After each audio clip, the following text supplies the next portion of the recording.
Bonjour, on est très heureux de vous accueillir dans ce moment de culte, l'église Mon Plaisir. Ce matin, nous avons un thème particulier qui a été la suite de 4 jours de jeûne et prière qui concerne la délivrance. Je vous invite à vous interroger concernant la puissance de Dieu sur votre vie pour vous rendre compte que quand vous élevez la coupe de délivrance, quand vous proclamez que Christ est puissant, quand vous placez votre foi en Dieu, alors, eh bien, tout le cortège de tout ce qui pourrait vous tenir lié, vous empêcher de grandir ou vous donner un autre avenir, eh bien, est brisé et renversé par le nom de Jésus. Alors, on bénit ce moment et suivez-nous, vous serez bénis aussi. On veut déclarer ces hauts faits, on veut rappeler que Dieu tient non seulement ses promesses, et même si on se sent parfois, j'ose le dire, à la traîne ou décalé, lui, le Seigneur, est dans notre actualité. Et il peut se manifester. Je vais inviter Suzanne à s'approcher. Nous témoigner, nous expliquer comment le Seigneur est un Dieu de délivrance dans sa vie et comment vous aussi, par la foi, vous pouvez vivre la même chose. Alléluia. On peut lui souhaiter du courage en l'accueillant. Alors, pour ceux qui ne me connaissent pas, je m'appelle Suzanne, je suis originaire du Bénin et je suis arrivée en France à l'âge de 9 ans. C'est par la cuisine de mon père que je suis arrivée en France. Alors, il travaillait à Cotonou, il avait un employeur français et il cuisinait pour lui. Et cet employeur a voulu venir en France. Il a demandé à mon père de l'accompagner. Et mon papa a dit non, je ne veux pas abandonner ma famille, je ne veux pas aller en France. Alors, tous les jours, cet employeur demandait à mon père de venir. Mais qui est-ce qui va cuisiner aussi bien que toi? Alors, un jour, mon père a cédé et il est venu en France. J'avais 5 ans alors. Se trouvant seule, ma mère, nous sommes allés au village pour être avec la famille. Et là, le Seigneur m'a fait déjà grâce, il m'a sauvée Je me suis retrouvée un jour dans un champ devant un cobra et le Seigneur m'a gardée. Le diable avait déjà son plan, mais Dieu au-dessus de tout. Amen. Quelque temps après, voilà que je tombe malade et mon grand-père consulte les esprits. Il y a un esprit qui lui dit, je veux cet enfant. Pour la guérison, pour qu'elle soit guérie, je veux qu'on me la donne. Je veux cette fille. Ma mère dit non. Je ne veux pas donner mon enfant à une identité de vaudou. C'est un esprit de vaudou. Alors, puisqu'il faut obéir aux anciens, ma mère a fini par céder. Il y a une petite cérémonie qui a été faite, une promesse de me donner lors de la prochaine grande cérémonie. J'ai été guérie de cette maladie et il fallait tenir cette promesse. Un soir, ma mère me prépare, elle m'a mis une très belle robe. Je croyais que j'allais rendre visite à une personne de la famille, à une tante. Mais voilà qu'elle me conduit dans un temple de vaudou, malgré elle. C'était compliqué.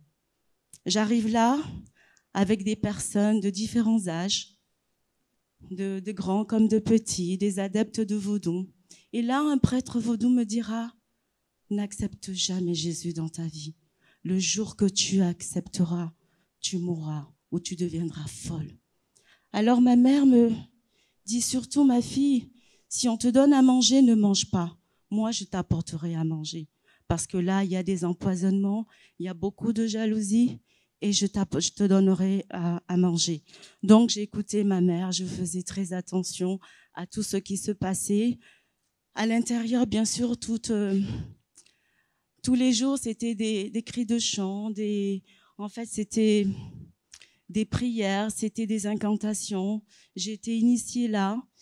Et en fait, cette cérémonie a duré 15 jours. Ça pouvait être plus, selon ce que demandait l'esprit.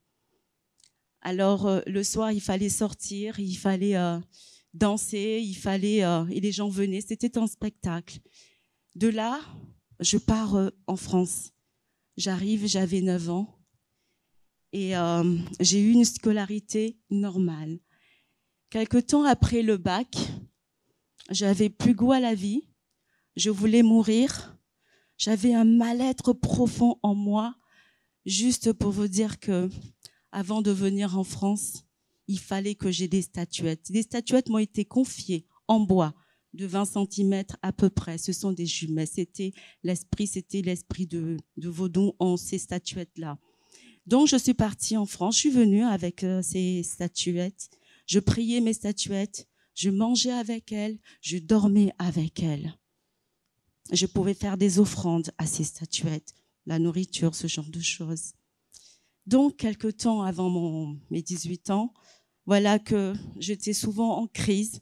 Mes parents ne comprenaient pas ce qui se passait. Pourtant, j'avais tout ce que je voulais, ils me donnaient.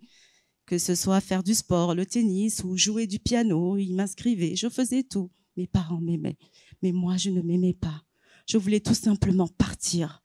J'étais habitée par de grandes souffrances, de grandes douleurs. Alors, lors d'une crise, mes parents ne pouvant plus, ils ont appelé un médecin qui est venu en urgence, qui m'a injecté un calmant. J'ai dû dormir pendant 2 jours. Et là, il m'a été donné des comprimés contre la dépression. Et tous les matins, je prenais ces comprimés-là. Et un jour, je me suis dit, mais pourquoi je prends ça? Et je les jette, je les mets à la poubelle, et personne n'était au courant. Après ça, je fais une tentative de suicide. Et là, dans le véhicule des pompiers, j'entends une voix qui me dit, Suzanne, pourquoi tu as fait ça? La voix de mon jeune frère. Et là, j'arrive à l'hôpital à côté. Je me rappelais de plus rien lorsque, en fait, je me suis évanouie après. Et lorsque je me suis réveillée, après un lavement d'estomac, je vois mon père en pleurs. C'était la première fois que je vois mon papa pleurer. Et je pense que mon père, c'est compliqué pour un père de voir son enfant souffrir sans savoir le mal qui pouvait ronger l'enfant et sans savoir d'être complètement impuissant en fait. Et de là, malgré mes tourbillons, malgré toutes ces souffrances, j'ai pu passer mon bac et je l'ai réussi. Après mon bac, je pars m'installer dans la région parisienne et je n'ai cessé de penser à ce que j'allais utiliser pour en finir avec la vie.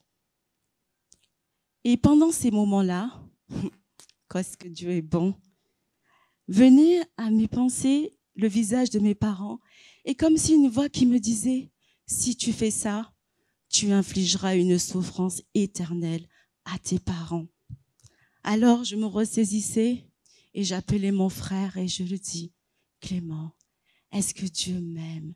Et là il me répondait « Mais bien sûr que Dieu t'aime. Ce qu'il veut, il veut que tu t'approches de lui. Il a un bon plan pour toi. » Amen. Alléluia. Après cela, il m'envoie la Bible le jour de mon anniversaire.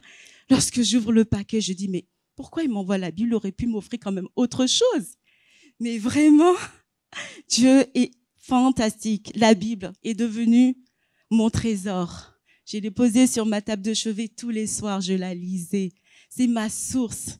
Il m'a indiqué les passages par lesquels commencer dans le Nouveau Testament, et cela me faisait du bien.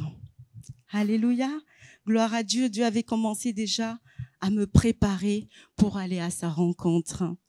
Et en fait, dans le cadre d'un travail, je fais la connaissance. Non, là, c'était dans mon quartier. Merci Seigneur. Dans mon quartier, je fais la connaissance d'une amie. Elle s'appelle Marie-Annick. Elle est devenue mon amie. Je me suis confiée à elle. Elle m'a dit, Suzanne, je suis chrétienne et je vais à l'église Rencontre et Espérance. Alors oui, l'évangéliste Archange, je l'ai connu, un grand évangéliste. Et là, dans cette église, je suis allée pendant un an où je ne pouvais pas donner ma vie à Jésus. J'étais assise entre 2 chaises. D'un côté, l'ennemi, de l'autre, Jésus. Je me sentais isolée dans cette église. Je dis, mais quoi faire? À quoi ça sert d'aller à l'église si je ne peux pas donner ma vie à Christ? J'appelle mon père, je dis, papa, est-ce que je veux aller? Est-ce que je peux aller vers Jésus? Mon père me dit, non, mais tu le sais bien, ma fille. Tu es épouse de Vaudon. Tu ne peux pas aller. Tu ne peux pas aller. Et là, au bout de la 2e fois, je lui pose la question. C'est toujours la même réponse. J'ai arrêté. Et là, c'était pire. J'allais voir les voyants qui me disaient, oui, dans ton village, on t'a fait ci, on t'a fait ça. Ton étoile a été emballée. Il faut faire des sacrifices. Alors, je donnais tout mon argent aux voyants. Ils faisaient leur travail. Et moi, j'étais toujours dans le désespoir. dans le désespoir le plus total. Et un jour, je rencontre une collègue de travail. Alors, comme je ne pouvais pas aller vers Jésus, je lui parlais de Dieu. C'était pour moi mon échappatoire, cela me faisait du bien. Elle se nourrissait de tout ce que je pouvais lui dire, si bien qu'elle pensait que j'étais déjà enfant de Dieu. Mais je ne l'étais pas encore. Dieu me préparait tout simplement. Alors avec elle, j'allais dans des concerts de gospel. C'était merveilleux. Une fois, nous avons été dans un concert avec Maggie Blanchard à Nogent. Elle chantait le chant « Je veux t'adorer ». Ma raison de vivre, c'est de t'adorer. Et moi, je pleurais parce que je ne pouvais pas adorer. Je ne pourrais pas aller vers Jésus. Et dans ces moments difficiles, je me suis dit, dans mon cœur, si seulement je pouvais avoir un membre de ma famille avec moi, là-bas, dans la région parisienne, j'ai pensé à ma sœur. Dieu est merveilleux. Il est puissant.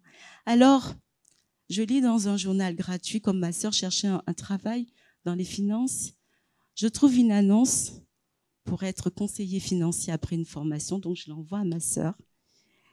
Et c'était en décembre 2002. Et là, je devais partir en janvier au Bénin avec mes parents. À la veille de mon voyage, je lui envoie l'annonce. Et je me suis dit, oh, je vais rester 3 mois au Bénin si, entre-temps, si elle est retenue et qu'elle ne peut pas venir parce qu'il n'y aura pas d'hébergement pour elle, comment je vais faire? Enfin, j'étais pas bien. Enfin, je pars. Et lorsque je pars, avant de partir même, mon frère m'appelle et me dit, Suzanne, il va y avoir une cérémonie de vaudou. Tu ne vas pas au couvent. Et je dis à mon frère, non, ne t'inquiète pas. Je vais pas aller au couvent. Je vais pas y aller. Parce que lorsque j'ai été donnée, aucune cérémonie de ce vaudou-là n'a été faite. Donc, là, je pars, il me dit, Suzanne, ne va pas dans cet endroit. Je dis, ne t'inquiète pas, je ne vais pas y aller. Et lorsque j'arrive au Bénin, au village de mes parents, il y a un cousin, le diable est menteur. Un de mes cousins vient voir mes parents et lui dit, Suzanne doit aller au couvent. Parce qu'en elle, il est posé un esprit de vaudou. C'est même le chef. Et si elle ne vient pas, la cérémonie ne pourra pas avoir lieu. Et mes parents, dans l'inquiétude, ne savaient pas quoi faire. Il fallait obéir. Sinon, c'est les malédictions pour leur fille. Et donc, ils ont été obligés d'accepter. Et je suis retournée au couvent de vaudou. Oh, Seigneur. Et là, c'était pendant 15 jours, ça pouvait être 1 mois, 6 mois, selon ce que demandait l'esprit. Et tous les soirs, il fallait danser. Les gens venaient. Les gens se mettaient par terre, se mettaient à genoux, priaient, demandaient des bénédictions. Des gens se déplaçaient dans d'autres villages pour venir en disant que c'est le vaudou du Bénin, de la France, pardon, qui est venu. C'était complètement... Et ensuite, je reviens en France. Et là, la première semaine, je restais 3 mois au Bénin. Et la première semaine de mon retour, je trouve un courrier pour ma sœur. Elle était retenue pour son entretien. Elle est venue s'installer dans la région parisienne. Et là, elle a commencé une formation. Et lors de son premier stage, elle rencontre un ancien d'une église et qui lui a parlé, qui lui a offert un CD des Chérubins de gospel. Et ma sœur, à la maison, on mettait ce CD et on chantait, on dansait, on était vraiment bien parce que cela nous faisait du bien. Et plus tard, pendant la campagne d'évangélisation en 2004, elle a été invitée et ma sœur a rencontré le Seigneur. 6 mois après, elle a été baptisée. Et en fait, lorsqu'elle a rencontré Jésus, elle était transformée. C'était une nouvelle créature. Elle rigolait tout le temps. Il y avait la joie en elle. Si bien qu'un jour, je lui dis, mais tu as rencontré quelqu'un? Elle me dit, mais non, Suzanne, je vais pour mon Dieu, je vais pour Jésus. Et à chaque fois, quand elle venait, elle rentrait de l'église, je lui demandais le thème du message et elle me disait, et cela me faisait du bien. Et moi, de mon côté, je continuais à aller voir les voyants. Je me nourrissais de ça. Et lorsque j'ai assisté au baptême de ma sœur en novembre 2004. Quelque temps après, en décembre 2004, mon frère m'offre le CD de Maggie Blanchard où il y a le chant justement « Je veux t'adorer ». Il ne savait pas que j'avais des gens, que je connaissais cette chanteuse. Et là, je pars au Bénin une fois de plus en 2005 avec mes parents, en sachant qu'en décembre, j'ai assisté à un autre concert avec la chorale des Chérubins.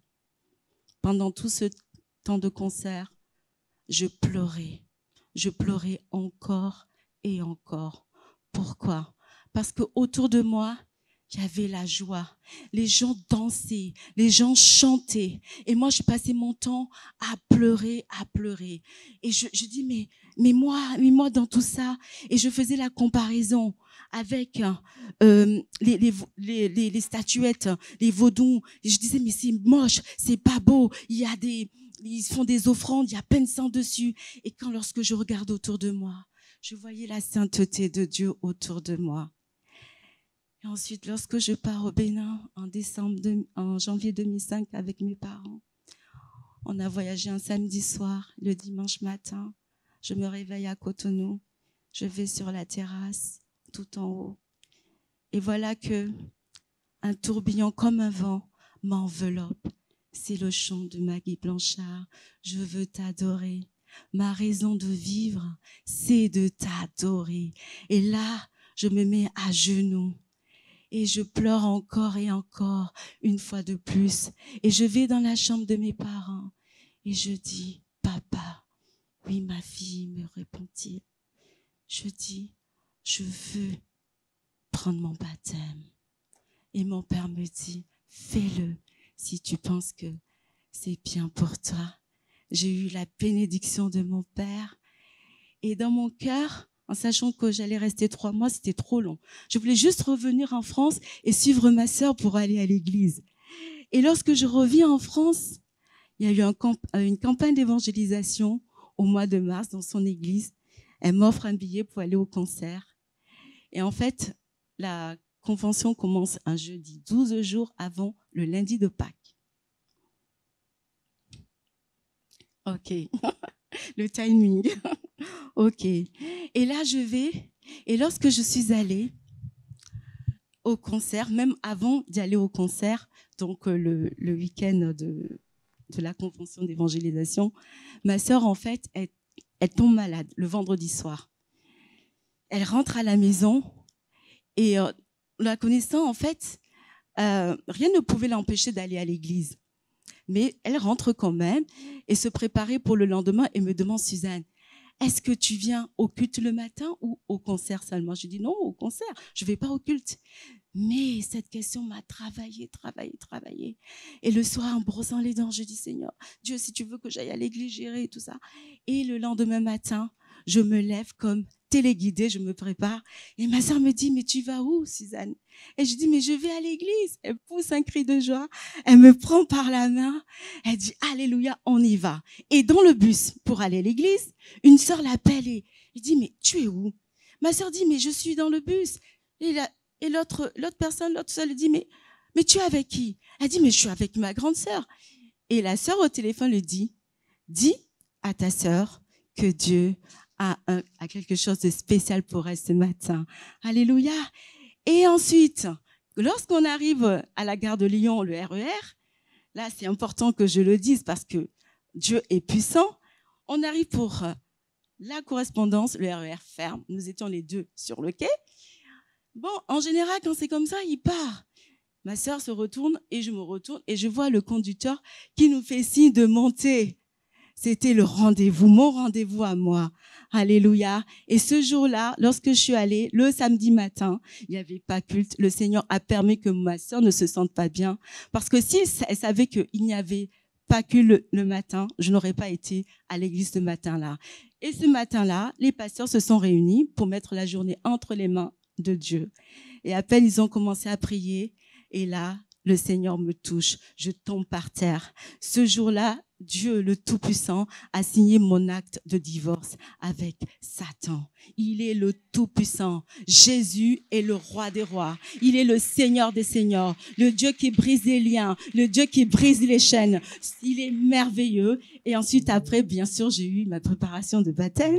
J'étais baptisée et me voici en tant qu'une nouvelle créature. Alléluia. Pour servir mon Dieu, pour le glorifier, le Tout-Puissant, le Seigneur des seigneurs. Que son nom soit béni, à lui soit toute la gloire.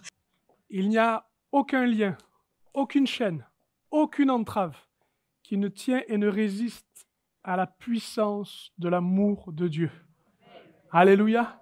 Quel que soit le nom de l'idole, quelle que soit la pratique, quel que soit le lieu, quelle que soit l'histoire, Jésus est le même pour apporter par la parole le marteau qui brise, qui tranche, qui délivre. Alléluia.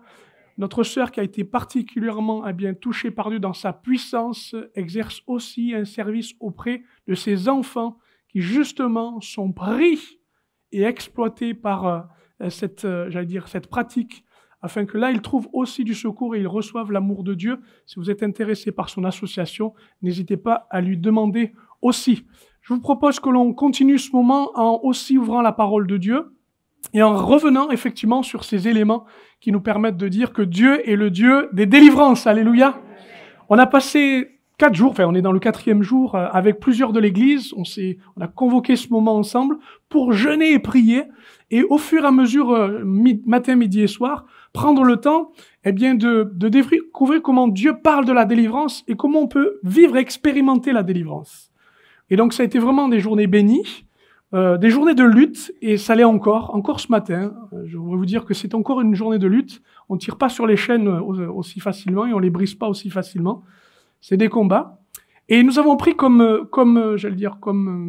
répétition, comme axe, comme jalon, ce texte de l'écriture du psaume 116, verset 13. « J'élèverai la coupe des délivrances et j'invoquerai le nom de l'Éternel. » J'élèverai la coupe des délivrances et j'invoquerai le nom de l'Éternel.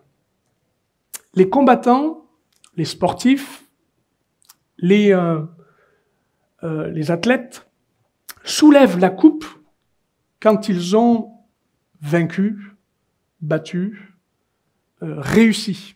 Vous êtes d'accord? Et on les signale. Ici, il nous est dit que nous élevons un trophée, nous élevons un emblème sans en avoir le mérite. Vous entendez? Sans en avoir le mérite. Seulement par la foi et par le don de son amour, notre Dieu nous confie cela afin que nous puissions dire, malgré toutes les détresses, malgré tous les tracas et tout ce qui peut opprimer et tout ce qu'on va entendre parler dans quelques instants, c'est le Dieu des délivrances. Il y a ce matin dans cette coupe quelque chose pour toi. Et elle t'est destinée, parce que cette coupe que tu élèves, elle est celle qui rappelle la mort de Jésus, sa résurrection et encore aujourd'hui notre délivrance. Alléluia. Tu peux mettre la suite? Il y avait une suite, non? C'est ça. J'ai pensé ce moment et imaginé ce moment au travers d'une seule image qui s'imposait en mon esprit. La délivrance, on en parle souvent, mais c'est un vrai combat. Et j'ai remarqué que souvent, on peut élever la coupe de délivrance, mais il y a toutes sortes de choses autour de nous qui s'imposent à nous et qui nous permet de dire, mais non, tu n'es pas délivré. Mais non, ça n'arrivera pas. Mais qu'est-ce que tu crois? C'est des histoires de grand-mère, ça. Alors que vous faites l'effort de brandir la coupe et de dire, j'élèverai la coupe des délivrances. Et ce rapport de force, ce combat qui amène effectivement la captivité à la délivrance, ce combat qui se maintient toujours dans nos vies, au travers de notre nature, au travers de celui qui est contre nous, au travers de ce monde qui marche à contre-courant, c'est une chose terrible. Et cela m'a rappelé à la plus grande des délivrances qui se trouve dans le livre de l'Exode, chapitre 14 au verset 6. Vous vous rappelez de cette sortie mémorable du peuple d'Israël. Et vous savez que cette sortie a eu lieu à un moment particulier où lorsque le peuple eut l'autorisation de Dieu et ensuite de Pharaon de sortir, ils ont pris une route, mais une route qui n'était pas la plus directe. pas la plus facile. Ils sont allés dans la direction de Dieu, écoutez bien, ils sont allés dans la direction pour se coincer dans un désert et une mer. La mer Rouge ou la mer des Joncs, vous savez, ça vous dit quelque chose? Celle qui va s'ouvrir en deux, on le sait. Hein. Mais à l'époque, ils ne le savaient pas. Et ils se sont mis dans une situation sans issue. Et quand Pharaon sait qu'ils ont pris cette route, qu'est-ce qui est dit?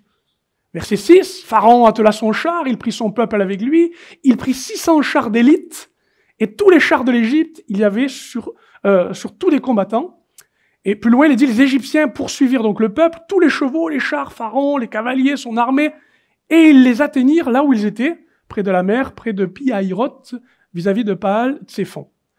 Pharaon approchait, les enfants d'Israël levèrent les yeux, et voici les Égyptiens étaient en marche derrière eux, les enfants d'Israël, une grande frayeur, et crièrent à l'Éternel. C'est exactement ce que je suis en train de dire. Ils sortent, ils ont dépouillé une partie de l'Égypte, ils sont libres, ils ne sont plus esclaves de Pharaon, ils vont servir l'Éternel dans le désert, et ils vont vers le pays promis. Alléluia! Alléluia! Alléluia! Alléluia!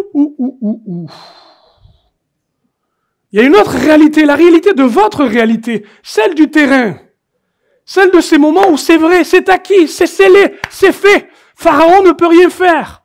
Tous les propriétaires des esclaves ne peuvent rien faire. Le prix est payé, le sang est versé, tout est fait, mais Pharaon n'a pas lâché prise. Et toute son élite derrière n'a pas lâché prise. Et il menace vos mollets. Ils vous courent après, ils font entendre et sentir leur haleine derrière vous. Ils vous poursuivent et ils tentent tout ce qu'ils peuvent pour vous faire croire qu'il n'existe pas de vraie délivrance. Nous avons vu durant toute la semaine une cohorte, un cortège de militaires, de chars, d'Égyptiens, qui sont programmés par toutes ces idoles, par Satan et toutes ces choses-là, pour essayer de vous rattraper et de vous remettre dans son char, de vous ramener là où vous étiez, où vous devez être pour lui, esclave. Tu veux bien mettre? Ces Égyptiens courent après cette coupe et ils voudraient vous l'enlever des mains. Dans cette troupe d'élite, il y a un sniper. Et je voudrais vous dire ceci, nous sommes tous visés, puisque nous sommes tous dans cette humanité. Parce que la souffrance va avec la vie et la vie avec la souffrance.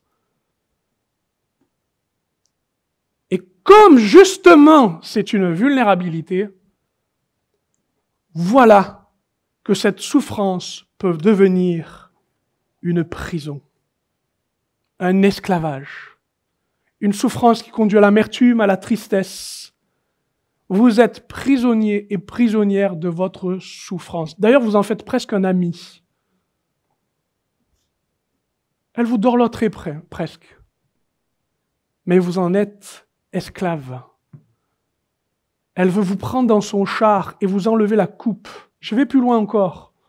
On a vu aussi, si tu mets la suite, s'il te plaît, l'échec. Il n'y a rien de plus terrible, l'échec. Vous savez pourquoi? Parce que cet ennemi qui vous fait tomber, cet ennemi qui essaie de vous faire croire que vous n'avez aucune valeur et que puisque vous avez raté, vous êtes raté. Cet ennemi vient piétiner et chercher en vous l'orgueil. L'orgueil de ne pas montrer aux autres, de faire bonne figure, mais de ne pas vous pardonner. L'échec est terrible, parce qu'il permettra de dire, mais puisque tu as raté, tu vas rater.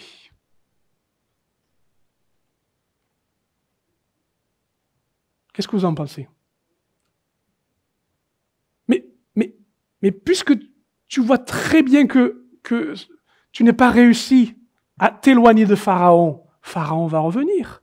Puisque tu pêches à nouveau, ça va recommencer. Fatalité. Je continue. Croyez-moi, il y a tout un cortège. Hein. On a fait 4 jours avec ça. La captivité. J'ai beau essayer de me changer, ma chair me trahit. Elle ne se soumet pas à Dieu. Et dans la chair, voilà que les tentations et les moyens qui me sont donnés n'arrivent pas à me faire comprendre et croire que je peux changer, parce qu'on ne se change pas soi-même. C'est un ami sournois qui vous fait tous les beaux yeux pour vous dire « Pêche et tu verras, tu iras mieux ». Ça va, vous tenez le coup? Parce qu'il y a toute la famille derrière. Hein? Continue. On a parlé des fausses attentes, les désillusions, les projets, les idées que l'on se fait avec Dieu, et avec lesquelles on se trouve là, en se disant « Mais qu'est-ce qui s'est passé ?» Les fausses croyances, les fausses attentes.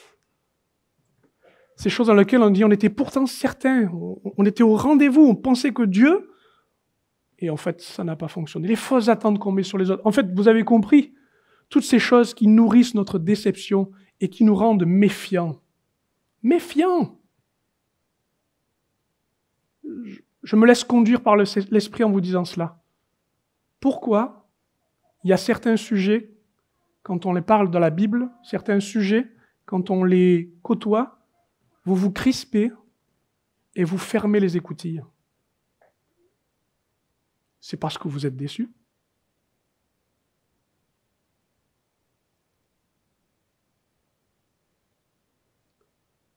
Pourquoi Dieu ne se permettrait pas d'y revenir? Parce que pour l'instant, celui qui est à la porte, c'est l'Égyptien, là. Il vous a rattrapé. Et vous n'avancez plus. On continue. L'idolâtrie. Ce qui remplace Dieu. Ce qui permet d'imaginer que ça a plus d'importance pour Dieu. C'est ce premier commandement que Dieu a imposé aux hommes pour que dans sa loi nous réalisions que nous n'arrivons pas. Nous sommes toujours attachés à l'argent, à l'amour de soi, à l'image des autres, à toutes ces choses. Je crois que ça, c'est la grosse artillerie de l'ennemi. C'est ses grands moyens. Celui d'amener à, comme on l'a entendu, des personnes ignorantes s'imaginer qu'ils se vouent à un Dieu qui les bénit, alors qu'ils sont possédés, exploités, voués à la destruction. Votre amour, votre passion qui vous conduit à des choses terribles, vous ne l'imaginez pas si vous n'avez pas compris ce qu'il fallait dénoncer, l'idolâtrie. Je continue. On a parlé d'oppression.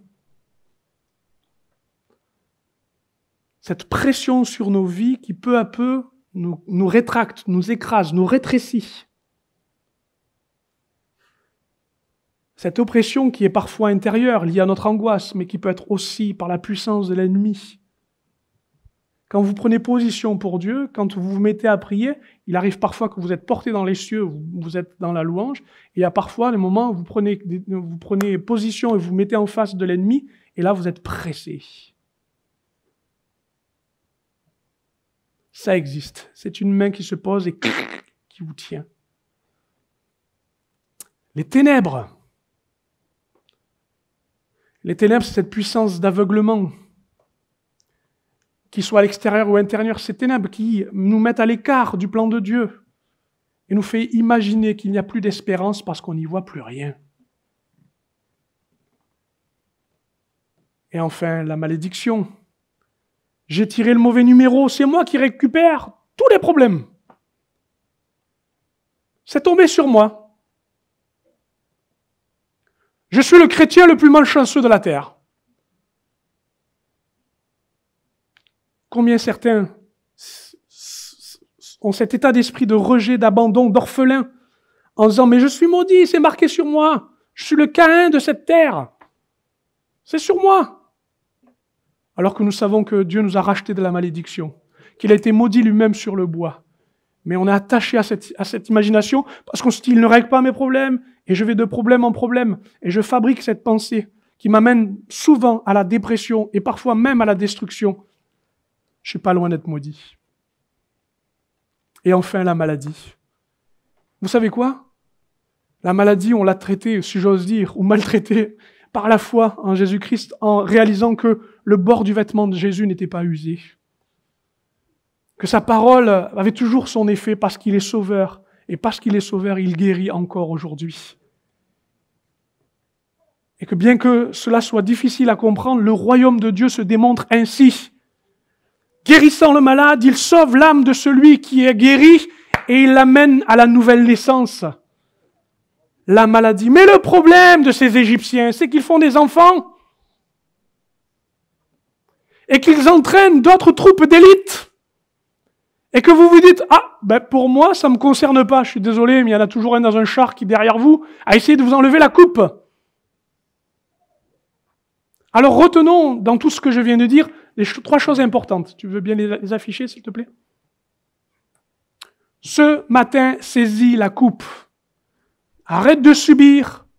Vis cette délivrance en te saisissant de ce qui est déjà accompli. Car cette coupe que tu lèves a été d'abord portée aux lèvres du Sauveur. Quelque part dans ce jardin où il fut pressé, Jésus dira, se jetant sur la face, « Mon Père, s'il est possible, que cette coupe s'éloigne de moi. Toutefois, non pas ce que je veux, mais ce que tu veux. » De quelle coupe? Il s'agissait de la colère, de la justice qu'il fallait remplir, de la malédiction qu'il fallait renverser. Cette coupe qui n'était pas d'abord celle de la victoire, mais qui était celle de la défaite, qu'il devait boire jusqu'au bout. Car voyez-vous, quand on se met à boire, dans l'Ancien Testament, tout comme aujourd'hui, quand on fait un toast, c'est qu'on déclare quelque chose. Eh bien, il était en train de dire, je bois à ma mort. Je vais vivre l'épreuve et la traverser. Pour qui? Pour que tu te saisisses de ces choses. Non, vous n'êtes pas les plus malheureux. Non, vous n'êtes pas les plus déshérités. Non, vous n'êtes plus les plus tristes. Il existe quelqu'un qui a bu tout ça et qui te dit, prends la coupe maintenant et élève-la. Alléluia. Élève la coupe. Il ne s'agit pas de savoir qu'elle existe là, mais prends position. Fais œuvre de foi. Coupe qui délivre de ce que l'on a commis, et de ce que l'on subit aussi. Vous savez qu'à la croix, il y a un pardon général. Et entendez bien ce que ça veut dire. Ça veut dire que dans la délivrance, vous êtes délivré de ce que vous avez commis, mais vous êtes délivré aussi de ce que vous subissez. Et il faut que ces 2 parties soient remplies. Vous ne pouvez pas vous être pardonné sans pardonner les autres. Sinon, la délivrance, elle est soldée, elle est low cost, comme dirait... elle est à bas prix, comme dirait Johannes. Sinon, elle n'est pas vraie. Ça veut dire peut-être que là, vous m'écoutez, vous vous dites « j'ai fait que la moitié du chemin de la délivrance ». Ben ouais, vous n'avez pas franchi la mer. D'ailleurs, quand Jésus prit ce temps avec ses disciples pour établir la Pâque et cette scène, il dira ceci, « Cette coupe est la nouvelle alliance en mon sang qui est répandue pour vous. » Ceux qui élevaient la coupe l'a dédiée en disant « En mémoire, mais aussi en participation, je vis effectivement cette délivrance. » C'est répandu pour vous, vous entendez? Sang répandu pour vous. Et enfin, maintiens cette coupe. Tiens-la élevée. Parce que cette coupe-là te délivre de toi-même, du mal et du monde. Quand j'ai fait la liste de tous ces Égyptiens tels qu'on se les représenterait maintenant, c'est-à-dire ces troupes armées qui essaient de vous ramener à l'esclavage et vous fermer à nouveau et vous encercler, vous entraver à nouveau dans toutes ces choses, eh bien si tu maintiens la coupe, tu comprends que Dieu te délivre de toi-même, parce que de toi-même tu ne pourras pas. Il faut que l'onction de l'Esprit soit sur ta vie et que dans cette onction tu comprennes que à ce moment-là, quand tu élèves la coupe, c'est Dieu qui fait le travail. Parce que c'est Dieu qui a ouvert la mer Rouge. Pour l'instant, tu fais de la brasse coulée, là. Tu essaies de traverser, mais ça sert à rien. Délivrer du mal parce qu'il y a des oppositions, parce qu'il y a des traquenards, parce qu'il y a des stratégies, ce n'est pas toi qui pourras la désarmer de ces choses-là. Parce qu'il nous est dit que l'Égypte, avec Pharaon et toute sa cohorte, sont engloutis dans la mer. Alléluia. Parce que je crois et je sais que dans la délivrance, même si parfois nous sommes frôlés, atteints, que nous sommes impressionnés, nous savons et nous le croyons, Dieu est le Dieu des délivrances. D'ailleurs, c'est ce qu'il est dit dans Colossiens, Effectivement, concernant moi-même, concernant le mal, c'est-à-dire le diable, et concernant le monde, c'est-à-dire tout ce système, ces autorités qui sont mises en place pour établir le règne du mal, vous qui étiez morts par vos offenses et par l'incirconcision de votre chair, Colossiens 2,13, il nous dit, il nous a rendus à la vie avec lui en nous faisant grâce pour toutes nos offenses. Il a effacé l'acte dont les ordonnances nous condamnaient et qui subsistait contre nous. Il a détruit en clouant à la croix. Il a dépouillé les dominations, les autorités et les a livrées publiquement en spectacle en triomphant d'elles par la croix.